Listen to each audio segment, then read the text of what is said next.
Dear student, आज हम पढ़ेंगे what is mean bye thermochemistry. Thermochemistry का डेफिनेशन क्या है वो पढ़ेंगे।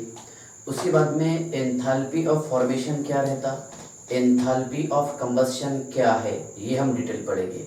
लेकिन उससे पहले मैं आपको एक बात बता दूं कि हमने लास्ट लेक्चर में पढ़े थे एंथैल्पी ऑफ सॉल्यूशन, और उसका एक लास्ट टॉपिक बाकी था, that is enthalpy of dilution. तो 2-3 मिनट में ये टॉपिक मैं ऐड कर देता, ध्यान से देखिएगा। एंथैल्पी ऑफ डाइल्यूशन किसको बोलेंगे। मान लीजिए मैंने यहाँ पर यूज किया हूँ HCl, और इसके साथ में मैंने वाटर के 50 मोल 50 मोल कंबाइन किया HCl and 50 mole of H2O।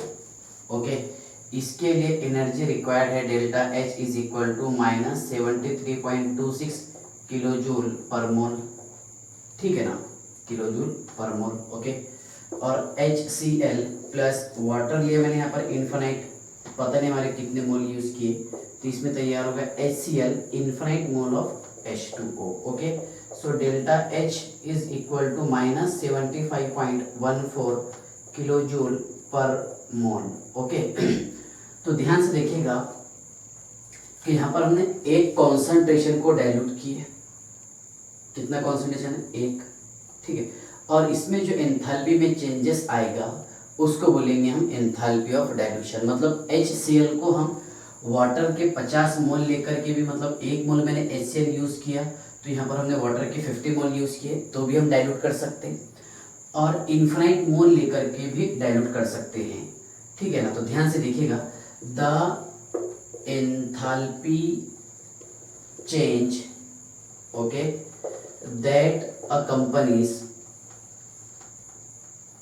that accompanies when one concentration is diluted to form other concentration of solution called as enthalpy of dilution। बराबर है ना। मीन्स यहाँ पर देखिए, जब हम 50 मोल कंबाइन किए तो ये कॉन्सेंट्रेशन तैयार हो गया, और इन्फिनिट मोल यूज किए तो ये तैयार हो गया, बराबर है। और दोनों का डिफरेंस, इसको इक्वेशन नंबर 2 मान लो आप, इसको इक्वेशन नंबर 1 मान लो, इसको सब्सट्रैक्ट कर लिए हमने, that is enthalpy of dilution delta dilute H, है ना। कितना आ रहा है इसका आंसर? ये आएगा बेटा -1.88 किलो जूल पर मोल। तो enthalpy of dilution is -1.88 kilo joule per mole, ठीक है। ये 2 मिनट का टॉपिक रह गया था हमारा। ओके, अब चलिए हमारे मेन टॉपिक पर आइए, जो आज हम पढ़ने वाले हैं, दैट इज थर्मोकेमिस्ट्री, ठीक है। थर्मोकेमिस्ट्री ये थर्मोडायनेमिक्स की थर्मोडायनेमिक्स का एक पार्ट है, ठीक है, जिसमें हम स्टडी करेंगे एंथैल्पी चेंज की। ध्यान से देखिएगा, मींस डेल्टा H की हम स्टडी करने वाले हैं। एक्सोथर्मिक रिएक्शन क्या है? First of all, what is mean bye thermochemistry.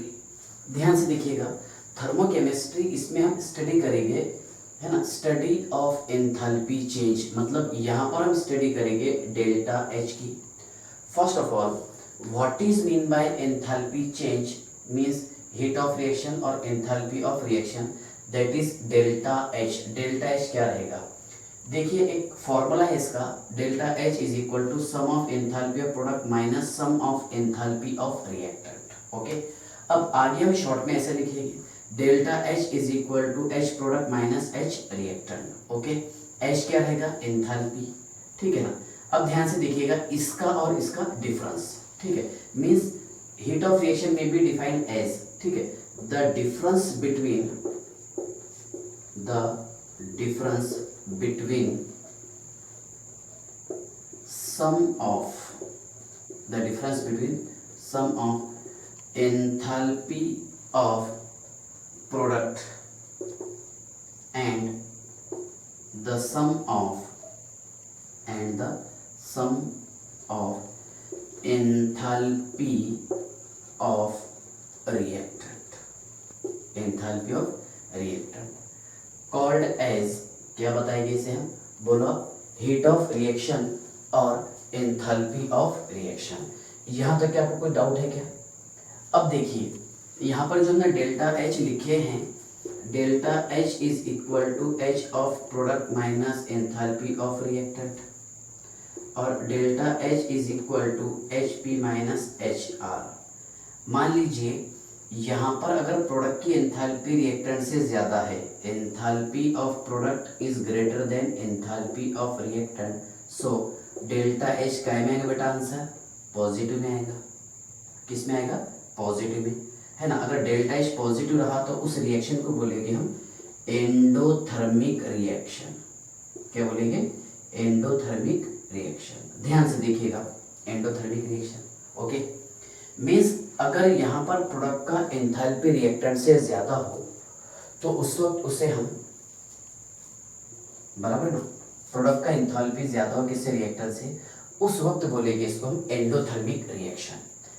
और अगर रिएक्टेंट का enthalpy of reactant is greater than enthalpy of product, है ना, मीन्स ये ज्यादा रहा तो आंसर क्या में आएगा? माइनस में आएगा। सो डेल्टा H क्या रहेगा? निगेटिव। और अगर डेल्टा H निगेटिव हो, that reaction called as exothermic reaction.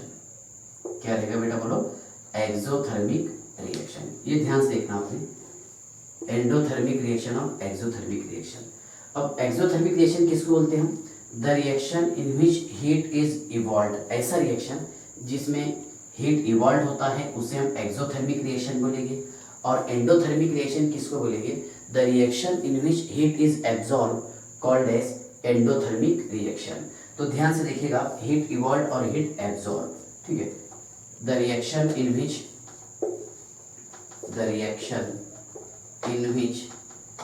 Okay heat is absorb, ऐसा रिएक्शन जिसमें हीट एब्जॉर्ब होता है उसे हम एंडोथर्मिक रिएक्शन कहते हैं, है ना। और ऐसा रिएक्शन जिसमें हीट इवॉल्व होता है उसे हम एक्सोथर्मिक रिएक्शन कहते हैं। तो कार्बन का रिएक्शन करवा रहे हम ऑक्सीजन के साथ। ध्यान से देखिए बेटा, कार्बन का रिएक्शन हम ऑक्सीजन के साथ में करें, सॉरी वाटर के साथ में, तो इसमें तैयार होगा CO प्लस H2 और डेल्टा H है यहाँ पर plus 125.5 kilo joule per mole. Okay, second example देखिए आप, ये था गैसियस फॉर्म में और ये सॉलिड फॉर्म में था। ओके, यहाँ पर लिखिए हमने NaOH प्लस HCl न्यूट्रलाइजेशन का एग्जांपल है। इसमें तैयार होगा NaCl प्लस H2O और डेल्टा H रहेगा बेटा इसमें -57 ओके, ध्यान से देखिएगा, -57.1 किलो जूल पर मोल, ठीक है ना। देखिए, तो एक्सोथर्मिक रिएक्शन किसको बोलेंगे हम? क्या ऐसा रिएक्शन जिसमें हीट इवॉल्व होता है, the reaction in which heat is evolve. करेंगे आप ऐसा, एब्जॉर्ब किया गया, इवॉल्व कर देना, मीन्स यहाँ पर बेटा डेल्टा H नेगेटिव रहेगा, है ना। और एंडोथर्मिक रिएक्शन उसको बोलेंगे हम, क्या ऐसा रिएक्शन जिसमें हीट एब्जॉर्ब होता है उस वक्त उसे हम क्या बोलेंगे? Endothermic reaction. ओके, यहाँ तक के समझा आप डेफिनेशन। अभी मैं एक और चीज समझाने वाला हूँ यहाँ पर आपको, जो हमने इसमें डायरेक्ट ऐसा डेल्टा H लिखे और यहाँ पर डेल्टा H लिखे, लेकिन इक्वेशन में कुछ और लिखा जाता। उससे पहले मैं आपको ग्राफ समझा देता एक्सोथर्मिक रिएक्शन के लिए और एंडोथर्मिक रिएक्शन के लिए। ध्यान से देखिएगा बेटा, ये है रिएक्शन इन कोऑर्डिनेशन, क्या रिएक्शन इधर इंक्रीज हो रहा, और ये रहेगा बेटा एनर्जी इंक्रीज। ओके, ये है यहाँ पर रिएक्शन इन कोऑर्डिनेशन, और ये देखिए आप बेटा एनर्जी ये ऊपर इंक्रीज हो रही, ठीक है। अब मैं यहाँ पर ग्राफ ड्रा कर रहा हूँ एंडोथर्मिक रिएक्शन के लिए। ओके, और ये ग्राफ मान लो आप एक्सोथर्मिक रिएक्शन के लिए। कौन सी रिएक्शन के लिए? एक्सोथर्मिक रिएक्शन के लिए, और ये एंडोथर्मिक रिएक्शन। ओके, ध्यान से देखिएगा बेटा, एंडोथर्मिक रिएक्शन में क्या था आंसर, मतलब डेल्टा H पॉजिटिव कब आ रहा था? जब enthalpy of product is greater than enthalpy of reactant. अगर प्रोडक्ट का एंथैल्पी रिएक्टेंट से ज्यादा हो, मतलब प्रोडक्ट का एनर्जी रिएक्टेंट से ज्यादा हो, ये ऊपर और ये नीचे, इसको आप मान लो रिएक्टेंट और ये क्या मान लिया बेटा? प्रोडक्ट। तो इसका ग्राफ कुछ इस तरह है। ओके, ठीक है ना। यहाँ पर देखिए, ठीक है, means enthalpy of product is greater than enthalpy of reactant, ये क्या रहेगा बेटा? Endothermic reaction. और एक्सोथर्मिक रिएक्शन क्या रहेगा? कि यहाँ पर रिएक्टेंट का एंथैल्पी ज्यादा रहेगा किससे, प्रोडक्ट से। ये भी देख लो बेटा ध्यान से आप, ओके। रिएक्टेंट का एंथैल्पी ज्यादा है किससे, प्रोडक्ट से, ठीक है ना। ये है रिएक्टेंट और ये है प्रोडक्ट, ओके। अब थोड़ा ध्यान से देखिएगा, ये रिएक्टेंट का लाइन है, इधर ये प्रोडक्ट का है, ओके। तो ये जो बेटा आपको डिफरेंस दिखाई दे रहा है ना, ये है डेल्टा एच। क्या है ये, डेल्टा एच, बराबर है ना, किसका, रिएक्टेंट और प्रोडक्ट का। और ये जो आपको डिफरेंस दिखाई दे रहा है, ये याद आ रहा हूँ आपको, डेल्टा ई एक्टिवेशन एनर्जी। क्या रहता, एक्टिवेशन एनर्जी। कहाँ से कहाँ, रिएक्टेंट टू ट्रांजिशन स्टेट, इसको हम ट्रांजिशन स्टेट बताते हैं। इसको क्या बताते हैं, ट्रांजिशन स्टेट, जो हमने SN1 SN2 में पढ़े। तो देखिए बेटा यहाँ पर ये रहेगा डेल्टा ई एक्टिवेशन एनर्जी, जिसको हम ई ए से भी रिप्रेजेंट करते हैं। और ये क्या रहेगा बेटा, डिफरेंस बिटवीन, है ना, रिएक्टेंट और प्रोडक्ट का एंथैल्पी एनर्जी का जो डिफरेंस है उसे हम बोलेंगे डेल्टा एच, ठीक है। ग्राफ समझ में आ गया कि यहाँ पर रिएक्टेंट का एनर्जी ज्यादा रहेगा, प्रोडक्ट का एनर्जी कम रहेगा, ओके। अब खास बात देखिए आप ध्यान से, क्या यहाँ पर ये जो डेल्टा एच मैंने पॉजिटिव बताया, इसका मीनिंग क्या था, ठीक है ना। क्या यहाँ पर रिएक्टेंट का एनर्जी ज्यादा था, सॉरी कम था एज कंपेयर टू प्रोडक्ट, बराबर है ना। और यहाँ पर क्या है कि प्रोडक्ट का एनर्जी कम है एज कंपेयर टू रिएक्टेंट, ये है ना कंसेप्ट, बराबर है। ध्यान से देखो आप, ये एक्सो वाला है और ये एंडोथर्मिक रिएक्शन। तो इसको थोड़ा ध्यान से देखना बेटा, क्या ये हमारे को पता है क्या, रिएक्टेंट मॉलिक्यूल के बॉन्ड ब्रेक डाउन करने के लिए हमारे को एनर्जी वहाँ पर देना पड़ता, मतलब इस बॉन्ड को तोड़ने के लिए एनर्जी देना पड़ेगा। और बॉन्ड जब तैयार होंगे फॉर्मेशन में एनर्जी रिलीज होती है, बराबर है। जब हमारे को मॉलिक्यूल को तोड़ना है ना, तो उस वक्त हमारे को एनर्जी देना पड़ता, मतलब एनर्जी एब्जॉर्ब होगी। और बॉन्ड फॉर्मेशन में जब बॉन्ड तैयार होंगे, टकराएंगे आपस में एक दूसरे से, तो उस वक्त एनर्जी रिलीज होती, ठीक है ना। तो बेटा यहाँ ध्यान से देखिए, क्या यहाँ पर प्रोडक्ट का एंथैल्पी ज़्यादा है और रिएक्टेंट का कम है, बराबर है। तो देखिए रिएक्टेंट का कम है, मतलब यहाँ पर हमारे को एनर्जी देना पड़ा, तो ये रहेगा बेटा -125.5, ठीक है।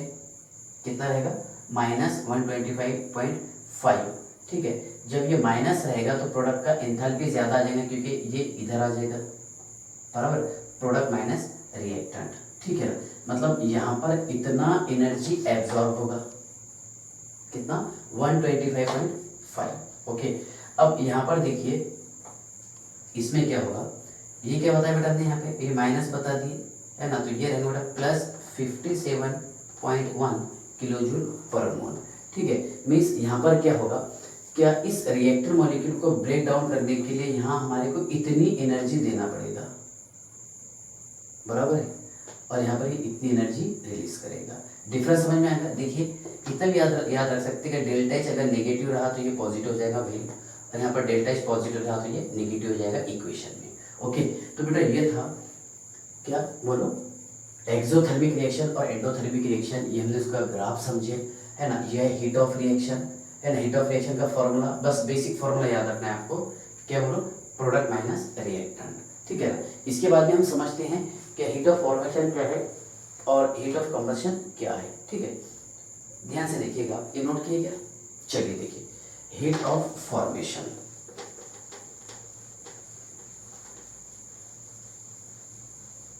अच्छा ये हीट ऑफ रिएक्शन डिपेंड किस पे रहता है वो बताया था मैं आपको, ध्यान से देखिएगा, ठीक है। बाद में फिर हम हीट ऑफ फॉर्मेशन पर आते हैं, उसमें 2-3 पॉइंट और एक्सप्लेन करना है। एक स्टैंडर्ड स्टेट क्या रहता है, ठीक है। देखिए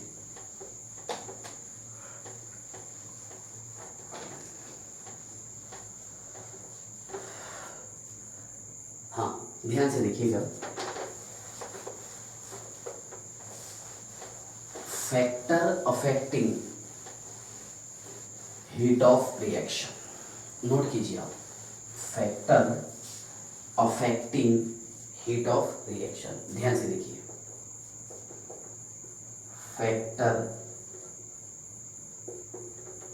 अफेक्टिंग हीट ऑफ रिएक्शन। ये क्लियर दिखाई दे रहा है कि ध्यान से देखो। Factor affecting heat of reaction number 1 है इसमें physical state of reactant and product, ठीक है। उसके बाद में है allotropic form of reactant and product, ठीक है। थर्ड है बेटा इसमें temperature and pressure of reaction, okay, और सॉल्यूशन ऑफ रिएक्शन। ध्यान से देखना आपने। देखिए फिजिकल स्टेट की बात अगर हम करेंगे तो H2 plus O2 gives H2O, ये है बेटा गैस, क्या है ये गैस, और H2 प्लस O2, ठीक है, 2 गिव्स H2O लिक्विड, ठीक है। ये भी क्या है गैस है, ये भी गैस है, ये गैस है, ये गैस है और ये लिक्विड है, ओके। ध्यान से देखिएगा बेटा, यहाँ पर मैंने हाफ मोल कर दिया और इधर भी हाफ मोल, लेकिन थोड़ा सा आप ऑब्जर्व कीजिए, रिएक्टेंट तो सेम है लेकिन यहाँ पर प्रोडक्ट का फिजिकल स्टेट चेंज हो जा रहा है। इसका मान लेते हैं हम डेल्टा H1 बराबर है और ये क्या रहेगा delta H2, enthalpy of reaction, okay. तो ध्यान से देखिएगा बेटा, यहाँ पर हाइड्रोजन और ऑक्सीजन मिलकर के H2O गैसियस फॉर्म में तैयार किए इन्होंने molecule. Second, hydrogen combine with oxygen to gives H2O but in liquid state. तो इसमें क्या होगा कि delta H1 and delta H2 are not equal to each other. क्यों? क्योंकि इसका एंथैल्पी अलग रहेगा, इसका एंथैल्पी अलग रहेगा, क्योंकि यहाँ पर अगर रिएक्टर और प्रोडक्ट का स्टेट चेंज हो जाए तो हीट ऑफ रिएक्शन भी चेंज हो जाता है, ठीक है। सेकंड है एलोट्रोपिक फॉर्मेशन, है ना, allotropic form of reactor and product, जैसा कार्बन फेमस वाला यूज किया हमने, और कार्बन यहाँ यूज किया मैंने कार्बन ग्रेफाइट, और ये कार्बन का एलोट्रोपिक फॉर्म कौन सा है डायमंड, ये नेचुरल स्टेट में है ना, combine with oxygen to give CO2, ये है बेटा गैस, ओके। ये कौन से स्टेट में है सॉलिड, ये solid plus O2 gas to give CO2, ठीक है। इसके लिए डेल्टा H1 और इसके लिए बोल दो बेटा डेल्टा H2। तो यहाँ पर डेल्टा H1 और डेल्टा H2 एक दूसरे के इक्वल नहीं है, क्योंकि इसके लिए हीट ऑफ रिएक्शन अलग रहेगा और इसके लिए हीट ऑफ रिएक्शन अलग रहेगा, क्योंकि यहाँ पर कार्बन का एलोट्रॉप चेंज हो गया है ना, यहाँ पर कौन से वाला ग्रेफाइट है और यहाँ पर डायमंड है ना, बराबर। इसके बाद में देखिए टेम्परेचर एंड प्रेशर, है ना। अब देखिए कुछ रिएक्शन जो है नॉर्मल टेम्परेचर प्रेशर पर होते हैं, मान लो ऐसा 25 डिग्री सेल्सियस पर एंड प्रेशर चाहिए 1 atm, बराबर है। लेकिन बहुत सारे केमिकल रिएक्शन ऐसे हैं जो टेम्परेचर पर डिपेंड रहते हैं, कि हाई टेम्परेचर पर ही होते हैं, बराबर है ना। मीन्स इससे पहले के रिएक्शन में जो हमने पढ़े थे क्या हीट ऑफ फ्यूजन, बराबर है। हीट ऑफ फ्यूजन के 2 एग्जांपल बोला था मैंने आपको, at 100 degree Celsius and 25 degree Celsius, तो वहाँ पर डेल्टा H ऑटोमेटिकली चेंज हो रहा था, बराबर है। तो क्या मीनिंग हो रहा, क्या डेल्टा H जो है ये टेम्परेचर पर डिपेंड रहता, ओके। उसके बाद में देखिए सॉल्यूशन ऑफ रिएक्शन, ठीक है। मान लीजिए क्या यहाँ पर हमने सॉल्वेंट का क्वांटिटी या फिर कम यूज़ किए फिर ज़्यादा यूज़ किए, तो सॉल्वेंट का क्वांटिटी कम यूज़ करेंगे तो डेल्टा H पॉजिटिव हो सकता है, नेगेटिव हो सकता है ना। मीन्स ध्यान से देखिएगा, क्या किसी भी रिएक्शन का अगर सॉल्यूशन तैयार हो रहा है, किसी भी रिएक्शन से अगर सॉल्यूशन तैयार हो रहा तो वो डिपेंड करेगा अमाउंट ऑफ सॉल्वेंट पर, किस पर, अमाउंट ऑफ सॉल्वेंट पर, और अमाउंट ऑफ सॉल्वेंट के हिसाब से हम उसका सिलेक्शन कर सकते हैं, क्या डेल्टा H वहाँ पर पॉजिटिव रहेगा, नेगेटिव रहेगा, कम रहेगा या फिर ज़्यादा रहेगा, ठीक है ना। अब ध्यान से देखिएगा बेटा, क्या स्टैंडर्ड स्टेट किसको बताते हैं हम, बोलो स्टैंडर्ड स्टेट। ध्यान से देखिएगा, देखिए क्योंकि बहुत सारे केमिकल रिएक्शन जो है वो 25 डिग्री सेल्सियस पर ही होते हैं रूम टेम्परेचर पर, और कई सारे रिएक्शन ऐसे हैं जो बहुत हाई टेम्परेचर पर होते हैं, है ना, 100 degree Celsius, 200 degree Celsius, 1000 degree Celsius, ऐसा हम पढ़ते हुए आते हैं, बराबर है ना। तो ध्यान से देखिएगा, क्या स्टैंडर्ड स्टेट माने किसको, है ना, किसी भी रिएक्शन का, है ना, किसी भी रिएक्शन का प्रेशर 1 atm हो, temperature 25 degree Celsius, universal room temperature means 298 kelvin है ना, और कॉन्सेंट्रेशन, अगर सॉल्यूशन है तो उसके कॉन्सेंट्रेशन को 1 मोलार माने, ये है बेटा स्टैंडर्ड फॉर्म। क्या है? Standard form. ध्यान से देखिएगा, the enthalpy change when all substance are involved in their standard state called as, है ना, स्टैंडर्ड एंथैल्पी या फिर स्टैंडर्ड स्टेट, ठीक है, या फिर स्टैंडर्ड एंथैल्पी ऑफ रिएक्शन। क्या रहेगा? Standard enthalpy of reaction. ये स्टैंडर्ड स्टेट है जो हमने लिखे तो, और definition standard enthalpy of reaction. मान लीजिए अगर यहाँ पर हमारे को एलिमेंट का स्टैंडर्ड स्टेट निकालना है, डेल्टा H नॉट है ना ऑफ O2 निकालना है बेटा, 0 रहेगा, ठीक है। डेल्टा H नॉट Cl2 ये 0, delta H not Br2 natural state है 0, okay. Delta H not sodium का निकालेंगे 0, ओके। और कॉन्सेंट्रेशन अगर मैं यूज करूंगा delta H not 1 molar concentration C2H5OH कितना 0, delta H not okay H2O 1 molar कितना 0। ध्यान से देखिएगा, क्या स्टैंडर्ड एंथैल्पी ऑफ रिएक्शन क्या रहेगा? ये होगा इसका स्टैंडर्ड फॉर्म। क्या ऑक्सीजन का नेचुरल और एलिमेंटल स्टेट क्या है? गैस है, बराबर। क्लोरीन का गैस है, ब्रोमीन का गैस है, बराबर। सोडियम सॉलिड है, इथिल अल्कोहल क्या है बेटा? लिक्विड। तो जनरली हम इसके लिए सफिक्स ऐसा जी यूज करेंगे गैस के लिए, इसके लिए गैस है ना। ब्रोमीन बोलो लिक्विड है, ओके, ये बोलो बेटा लिक्विड एटसेट्रा, ठीक है। तो स्टैंडर्ड स्टेट आपको समझ में आ रहा है क्या है? तो पक्का।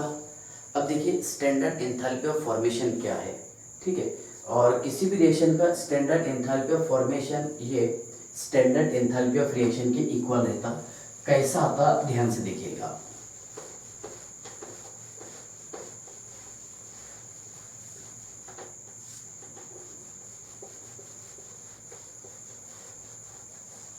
ये नोट किया बेटा आपने?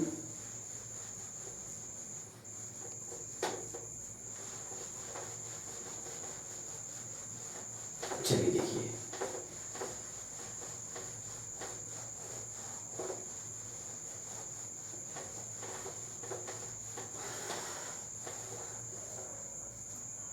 हाँ नोट किए गए।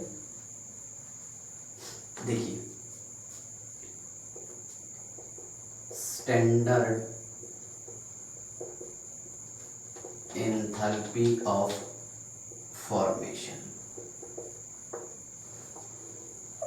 Standard enthalpy of formation. ध्यान से देखिएगा बेटा, क्या मैंने यहाँ पर हाइड्रोजन को कंबाइन किया ऑक्सीजन के साथ में, यहाँ पर बन गया H2O, ये लिक्विड, ये गैसियस स्टेट में था, ये गैसियस स्टेट, यहाँ मैंने हाफ मोल यूज़ किया, और delta formation H not is equal to -286 kilo joule per mole, okay. थोड़ा ध्यान से देखना, अपने लॉजिक यूज़ करना। सेकंड इसमें क्या, कार्बन का रिएक्शन हम हाइड्रोजन के साथ में कर रहे थे, इसमें CH4 बन गया बेटा, और इसके लिए delta formation H not is equal to -74.8 kilo joule per mole. अब ये चीज़ आपको समझाना है, ये रियल है क्या। पहले आप एग्जाम्पल पर थोड़ा सा ऑब्जर्व कीजिए, फिर मैं आपको डिटेल समझाता हूँ क्या रहेगा ये, है ना। स्टैंडर्ड एंथैल्पी ऑफ फॉर्मेशन और एक है स्टैंडर्ड एंथैल्पी ऑफ कंबशन। बेटा इसका नेचुरल स्टेट है सॉलिड, इसका नेचुरल स्टेट गैस, इसका नेचुरल स्टेट गैस, ओके। और ये दो यूज किया, ठीक है ना। अब देखिए अगर एंथैल्पी की मैं बात करूँगा तो एंथैल्पी ऑफ फॉर्मेशन, है ना, एंथैल्पी की अगर बात करेंगे हम सम ऑफ, है ना, कि standard enthalpy of product minus standard enthalpy of reactant. ऐसा क्यों लिखे समझ में आएगा आपको। बस प्रोडक्ट माइनस रिएक्टेंट याद रखना। ओके, ध्यान से देखिएगा, हमेशा यहाँ पर जब भी फॉर्मेशन की बात होगी तो ये 1 मोल की बात होगी, बराबर है। अब देखिए स्टैंडर्ड एंथैल्पी ऑफ फॉर्मेशन में ऐसा भी हो सकता है कि एनर्जी एब्जॉर्ब भी हो सकती है और रिलीज भी हो सकती है। तो यहाँ पर देखिए भले ये एक्सोथर्मिक रिएक्शन है क्योंकि डेल्टा एच इसमें नेगेटिव है। ओके, ठीक है, तो ध्यान से देखिएगा, यहाँ पर मैंने 1 मोल कंपाउंड तैयार किया, यहाँ पर भी 1 मोल कंपाउंड तैयार हुआ और इसकी नेचुरल स्टेट है कि ये नैसर्गिक तौर पर ऐसे ही पाए जाते हैं, है ना, कि हाइड्रोजन गैस रहेगा, ऑक्सीजन गैस है, कार्बन सॉलिड है, हाइड्रोजन गैस है, मिल करके CH4 बन गया।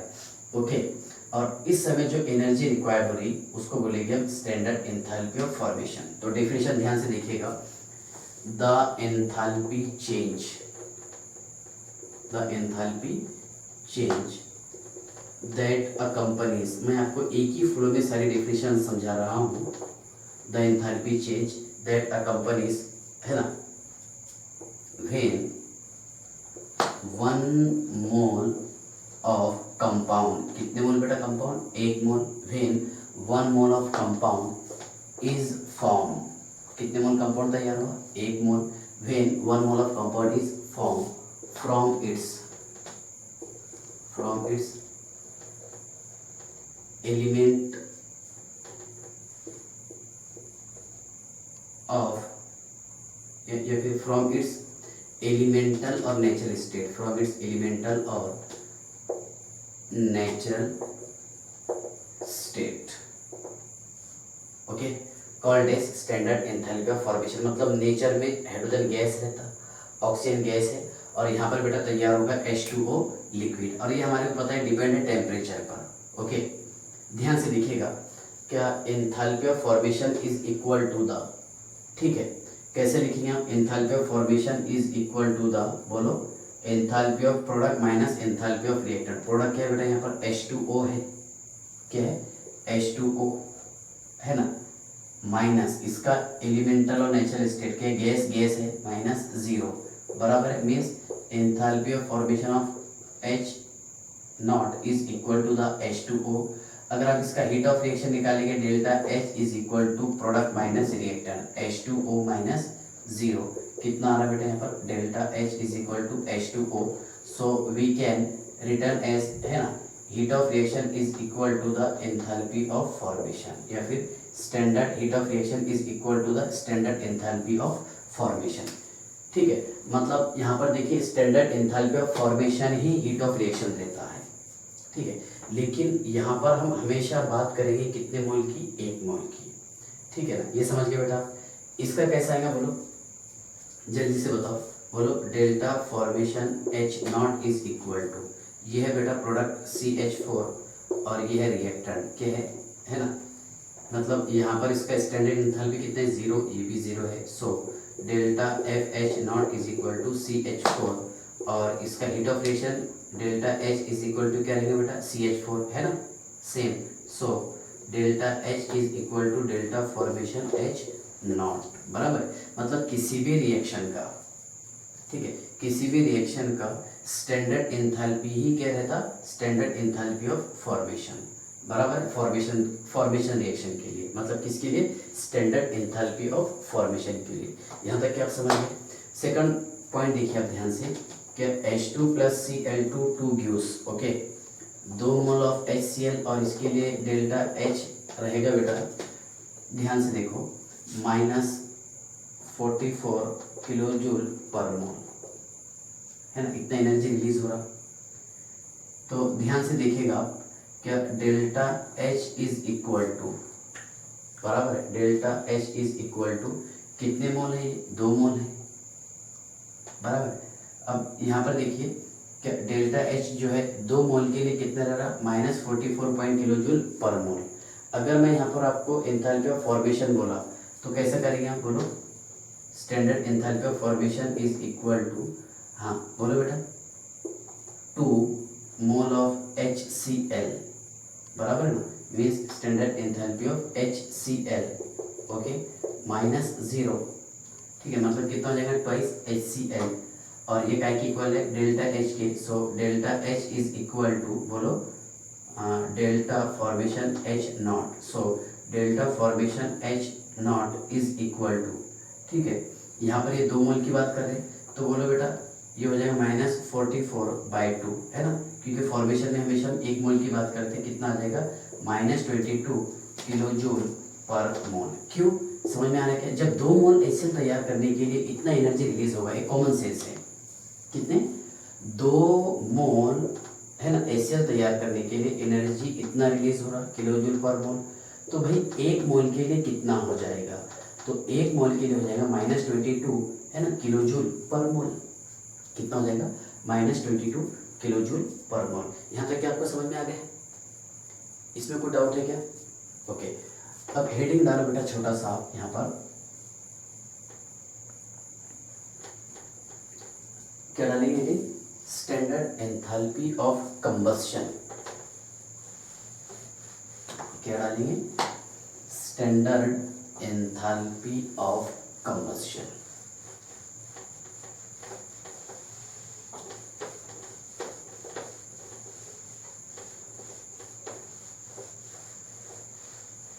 ध्यान से देखिएगा बेटा, standard enthalpy of combustion,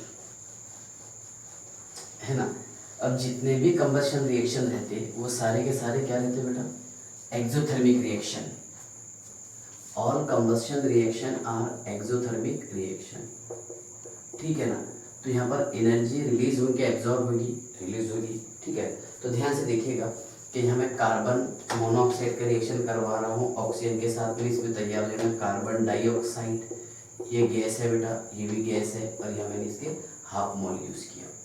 so delta H not है ना C इज इक्वल टू, इसके लिए एनर्जी रिलीज हुआ बेटा 283 किलो जूल पर मोल, कितना?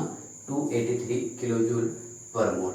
अब सेकंड वाला बेटा ध्यान से देखिएगा कि कार्बन का रिएक्शन, मतलब यहाँ पर C2H2 का हम कंबस्शन कर रहे, तो यहाँ पर यूज़ किए हमने 5/2, इक्वेशन बैलेंसिंग है ये, है ना, CO2 2 मोल प्लस, ठीक है, H2O, या फिर मैं आपको बैलेंस करके बता देता। चलिए देखिए, कोई टेंशन मतलब delta CH not is equal to -1300, ठीक है, एक गिवन रहता, आपको ये रटने की ज़रूरत नहीं है, मैंने छोड़ कुछ चीज़ें याद कर लिया, धीरे धीरे आप भी कर लेना।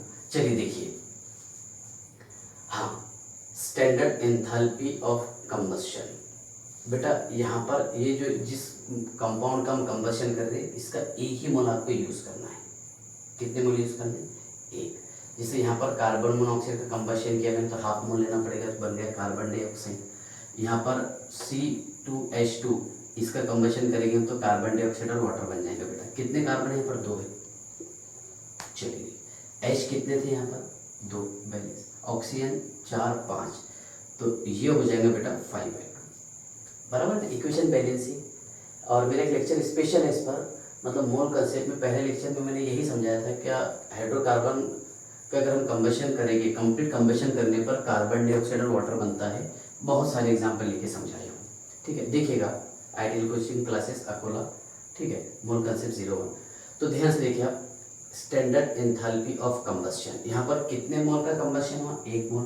तो ध्यान से देखिएगा, the enthalpy change, okay, accompanies that, the enthalpy change accompanies that when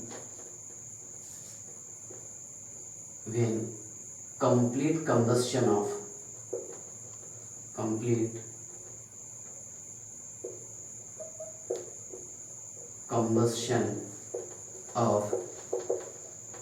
one mole of substance, complete combustion बोल सकते हैं, या फिर बर्न विथ ऑक्सीजन, या फिर ऑक्सीजन के साथ जलाने। ओके, देखिए, द एंथैल्पी चेंज है ना, accompanies that, okay, when complete combustion of 1 mole of substance, 1 mole substance का कंप्लीट कंबस्शन कर दिया, या फिर बर्न विथ ऑक्सीजन, और उस समय जो एनर्जी लगा उसको बताया हमने एंथैल्पी ऑफ कंबस्शन। बेटा अब यहाँ से ध्यान से देखिएगा, एंथैल्पी ऑफ कंबस्शन के लिए भी फॉर्मूला क्या बन रहा है, बोलो? Product minus reactant. Okay, product minus reactant. So delta C H not is equal to, ये है बेटा प्रोडक्ट मतलब CO2 का इंथैल्पी माइनस इसका कितना लेंगे standard enthalpy 0। So delta C H not is equal to CO2 बराबर है। अब यहाँ पर हीट ऑफ रिएक्शन कैसे निकालेंगे आप, CO2 minus 0। So delta H is equal to CO2 कैसे लिखेंगे आप बताइए यहाँ पर। So enthalpy of combustion is equal to the enthalpy of reaction.